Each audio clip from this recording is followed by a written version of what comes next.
Baiklah, melanjutkan tugas 2, soal nomor 2, yaitu pengamanan jaringan praktikum konfigurasi NAT overload. Sebelum kita memulai praktikum, ada baiknya kita untuk memahami materi praktikum berikut.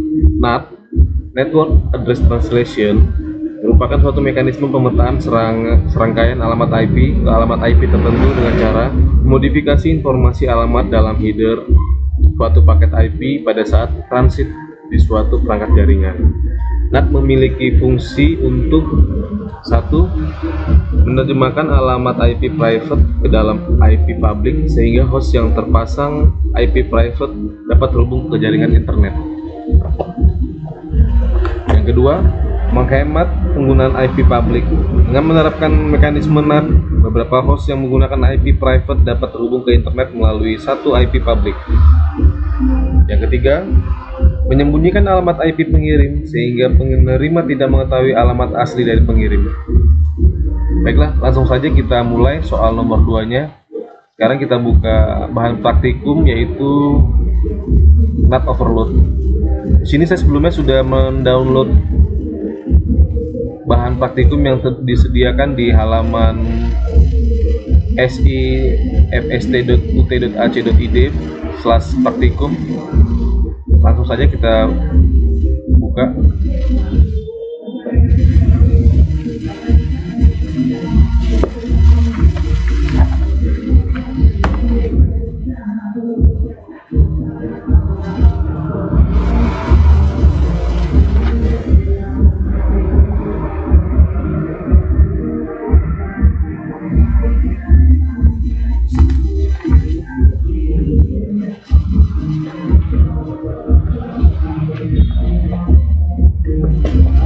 Sebelumnya topologinya sama dengan topologi firewall jenis paket filtering, dan untuk tabel alamat IP simulasinya juga sama menggunakan jaringan yang sebelumnya.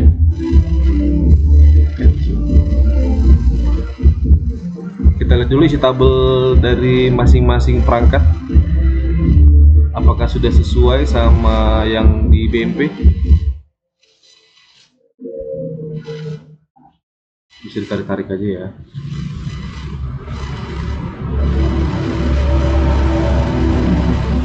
Sudah sesuai ya. Ini kita refresh lagi.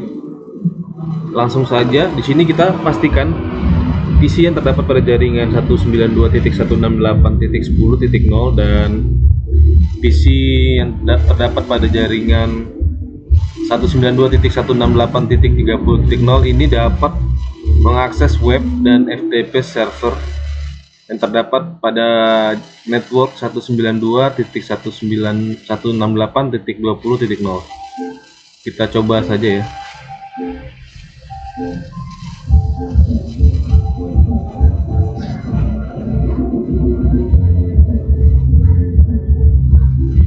Langsung saja kita ketikkan alamatnya.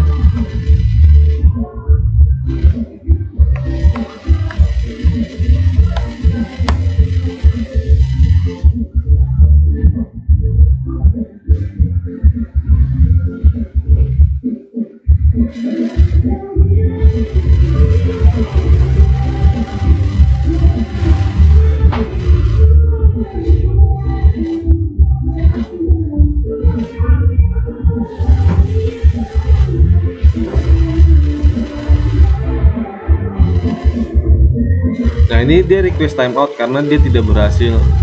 Sebelumnya kita belum mengkonfigurasi root IP pada rootnya. Nah, ada baiknya kita untuk IP routing dulu.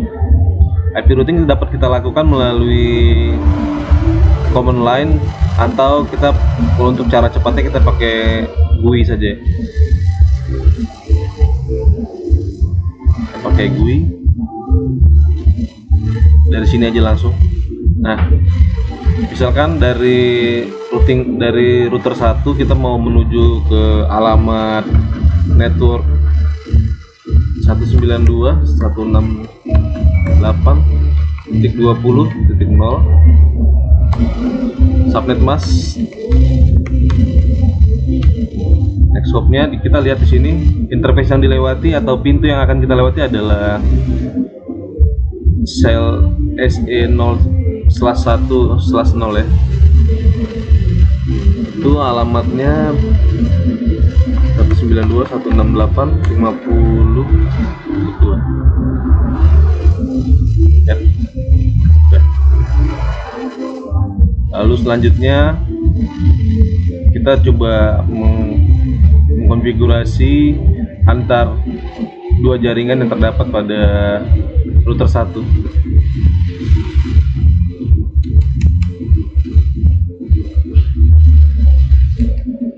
Yang lewatin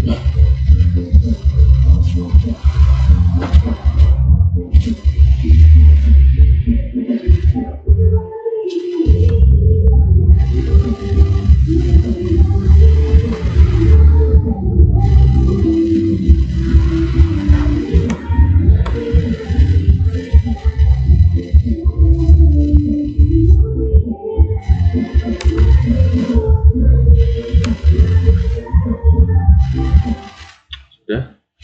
Nah, sekarang untuk yang kita tes ya dulu ya, apakah PC 0 sama PC 2 bisa connect.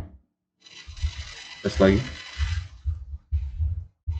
sukses ya, dari PC 4 ke PC 1. Refresh lagi, sukses juga. PC 4 PC 1 kita sudah mengkonfigurasikan melalui protokol ICMP. Nah, selanjutnya untuk PC 4 ke server ini dia masih fail karena dia belum terkonfigurasi.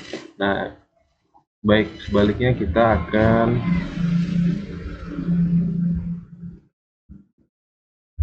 ini kita isikan dulu 192.168.30.0.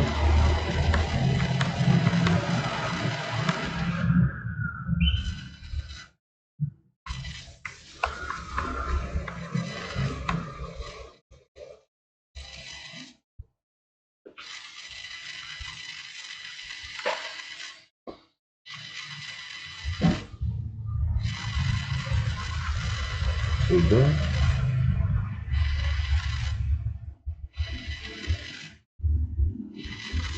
Lalu yang terakhir untuk dalamnya 20 yang lewatin 00 itu adalah 30.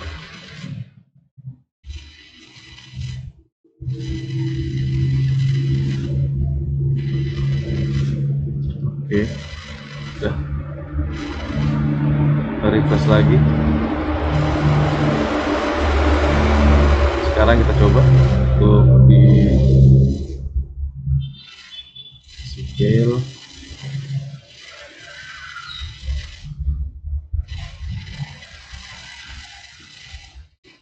Nah, ini sudah berhasil, sukses. Jadi dari PC 4 ke FTP server atau web server ini sudah terhubung melalui protokol ICMP. Nah, sekarang kita coba melalui web browser.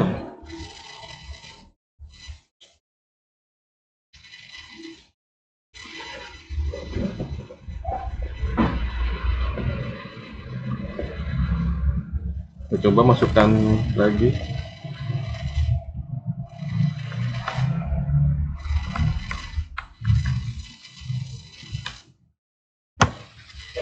Sekarang ini sudah berhasil juga. Jadi PC 0 sudah dapat mengakses web server. Videonya akan saya lanjutkan pada tahap selanjutnya karena batas video ini 10 menit, jadi nanti saya akan sambung lagi. Baiklah, langkah selanjutnya yang akan kita lakukan adalah kita akan memverifikasi melalui web server dengan menggunakan perintah netstart. Baik, langsung saja kita mulai.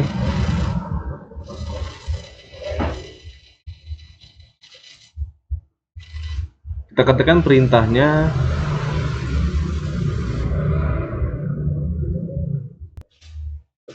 Kita akan melihat siapa saja yang mengakses web server.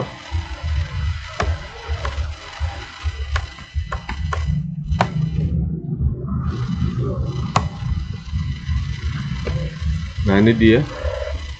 Coba kita coba web browser. Coba kita browsing dulu dari beberapa PC ini ya. Jadi biar dia nanti terkumpul di sini database-nya. Contoh saja.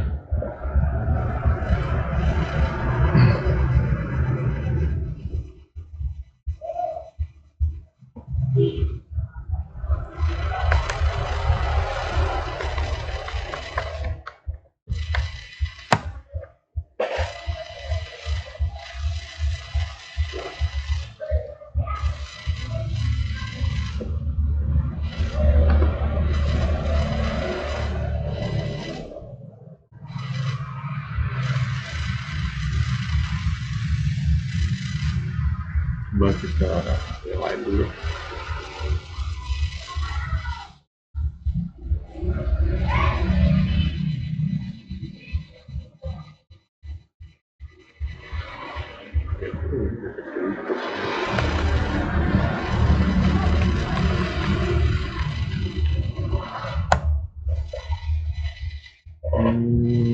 Nah, ini kan sudah nih berhasil. Coba kita biar agak lamaan dikit ya, nanti dia tabelnya panjang.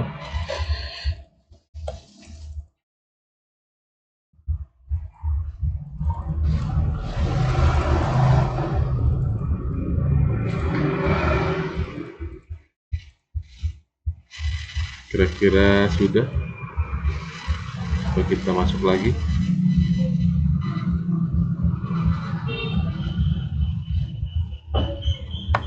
Nah, kan agak panjang deh, agak lama.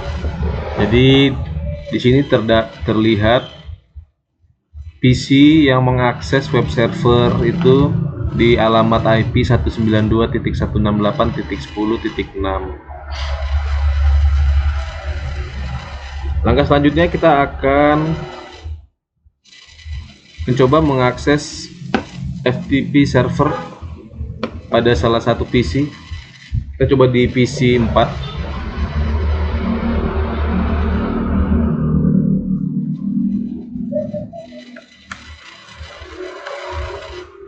Ketikkan alamatnya 2010. Nah, kita masukkan username-nya. Karena di sini username-nya saya sudah baca tadi. Dia username-nya adalah Cisco. Password-nya.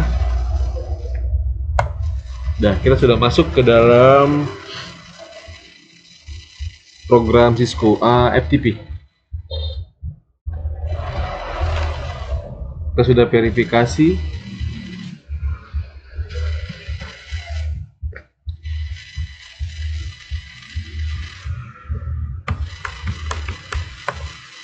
Oh, di sini salah. Kita masuk ke FTP servernya.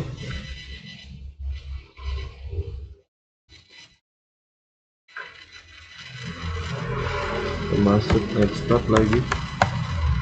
Nah, ini dia nih. Terlihat di sini alamat IP dari 192.168.20.10 di sini sudah established.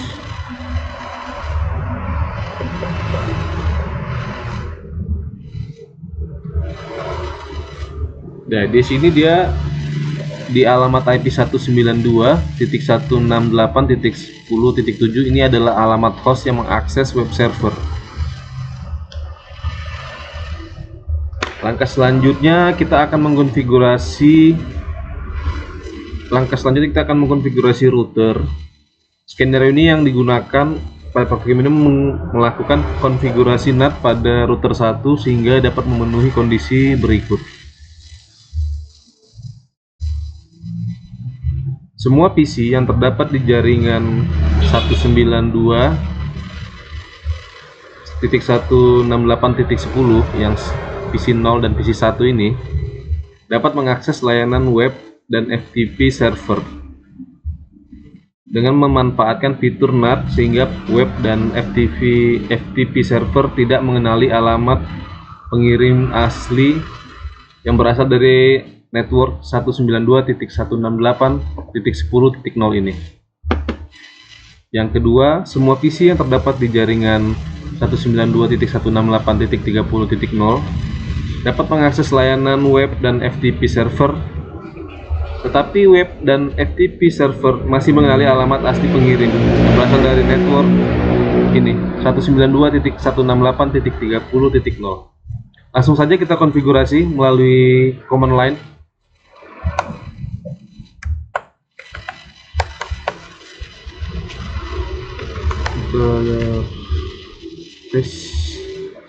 Oh ya, INT ini interface ya, jadi bisa disingkat, bisa dipanjangin interface atau INT juga boleh. Sama seperti N ini singkatan dari enable, conf ini configure terminal, IP NAT inside lagi. Kalau untuk mempercepat kita bisa gunain panah ke atas itu, jadi kita membuka perintah yang sebelumnya sudah kita ketikkan. Fungsinya sama saja. Nah, ini kita ganti interface-nya ya. Interface yang kita gunakan ada berapa?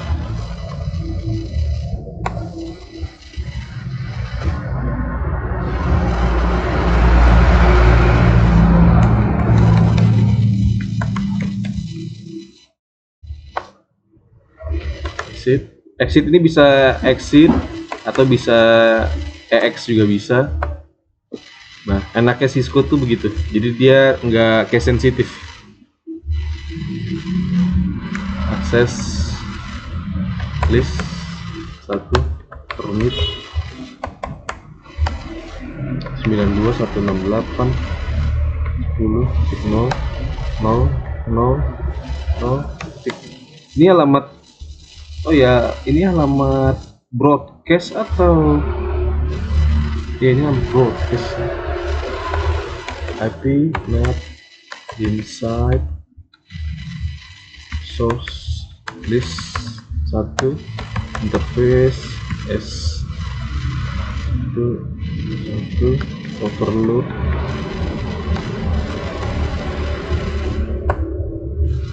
Sudah. Kalau sudah, kita save dulu ya. Tahap selanjutnya yaitu kita melakukan tahap analisis melalui pengujian terhadap konfigurasi yang sudah dilakukan melalui browser di PC 0, PC 3, dan PC 4.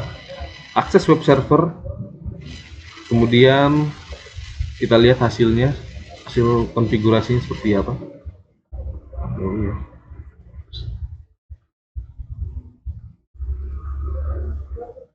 Server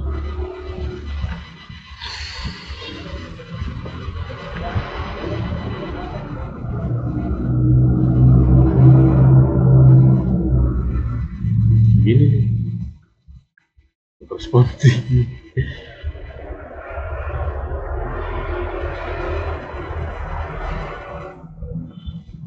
Sudah.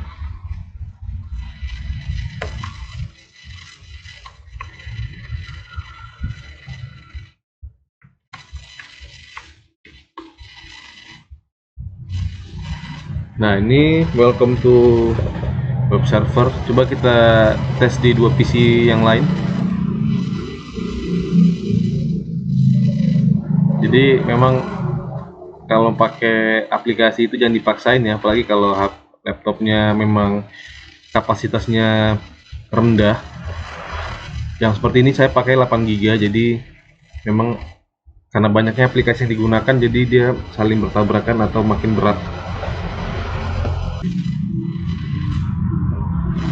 Kita coba di PC 3.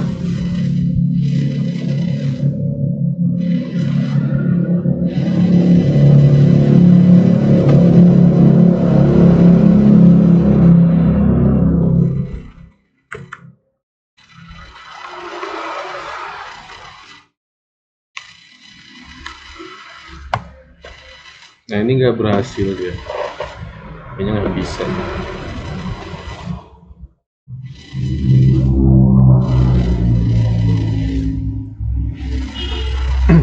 Tuh request time out. Selanjutnya divisi 4.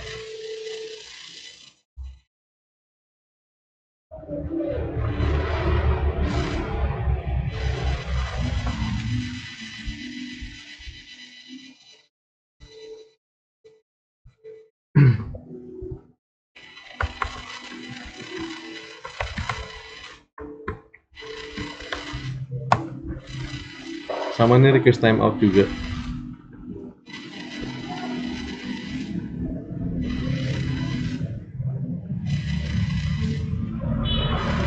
Nah nggak bisa ya.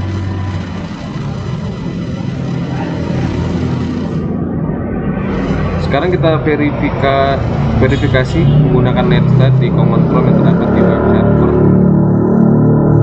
Kita coba lagi di netstat ini.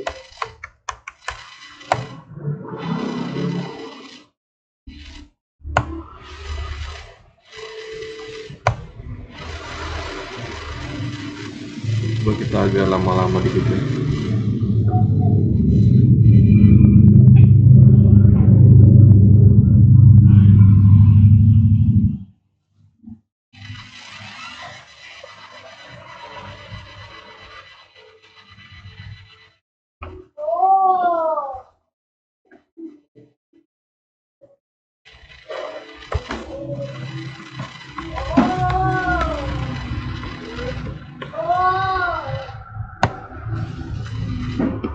Agak lama dulu.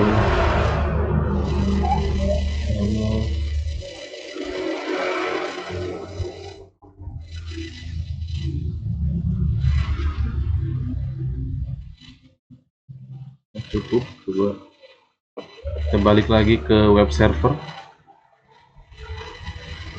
Kita ketikkan netstat. Nah, di sini dia muncul kan netstat. Dari aktivitas tersebut terlihat web server masih mengenali alamat asli dari host yang berasal dari 192.168.30.5 dari jaringan network address 192.168.30.0. Nah ini masih dikenali oleh web server. Sedangkan jika mengakses web server tersebut berasal dari host jaringan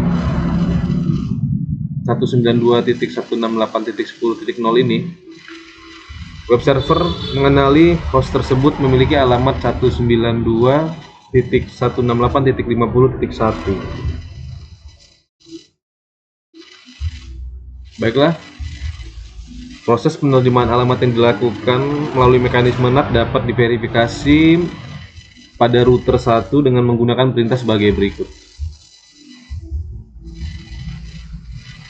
Kita lanjut. Show ini show IP NAT RAMS.